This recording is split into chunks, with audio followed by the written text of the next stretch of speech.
Cyber scam సెంటర్ల వలలో చిక్కి Myanmar, Thailand సరిహద్దుల్లో బందీలుగా మారిన భారతీయులను కేంద్ర ప్రభుత్వం స్పెషల్ ఆపరేషన్ ద్వారా రక్షించింది.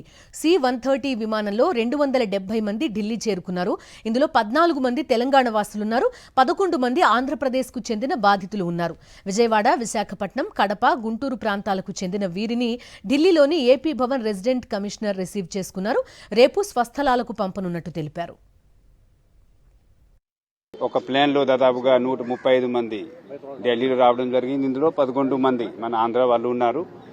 So as per the standard operation procedure వాళ్ళని మనం రిసీవ్ చేసుకోవడం జరిగింది. 11 మంది ఉన్నారు. రిసీవ్ చేసుకొని ఈరోజు ఇక్కడ ఆంధ్ర భవన్కి రావడం జరిగింది. వాళ్ళకి ఇక్కడ నుంచి రేపు విశాఖపట్నం కానీ విజయవాడ కానీ depending on their native place ఇక్కడ నుంచి బై ట్రైన్ ఇక్కడ నుంచి అన్ని ఏర్పాటు చేసి పంపించడం జరుగుతూ ఉంది. దాంతోపాటు వాళ్ళతో ఇప్పుడు ఇంటర్వ్యూ కూడా చేస్తే ఏ విధంగా ఇది జరుగుతూ ఉందో ఈరోజు అర్థమైంది. ఇది జరగకుండా ఒక చర్య తీసుకోవడం. రెండోది ఇంకా చాలా మంది సఫర్ అవుతున్నారు ఈ కారణాల వల్ల అక్కడ ఉన్నారు.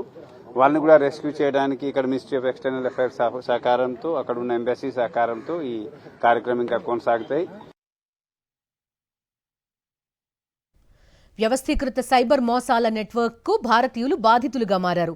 థాయిలాండ్లో డేటా ఎంట్రీ ఉద్యోగాలు కల్పిస్తామని నమ్మించి వీరిని సైబర్ స్కామ్ సెంటర్లలో బందీలుగా చేశాయి కొన్ని ముఠాలు. చట్టవిరుద్ధమైన ఆన్లైన్ సైబర్ నేరాల్లో భాగస్వాముల్ని చేశాయి. మయన్మార్, థాయిలాండ్ సరిహద్దు ప్రాంతాల్లో ఈ మోసపూరిత నెట్వర్క్లో భారతీయులు చిక్కుకుపోయారు. రెస్క్యూ ఆపరేషన్ ద్వారా 270 మంది భారతీయులను భారత ప్రభుత్వం రక్షించింది.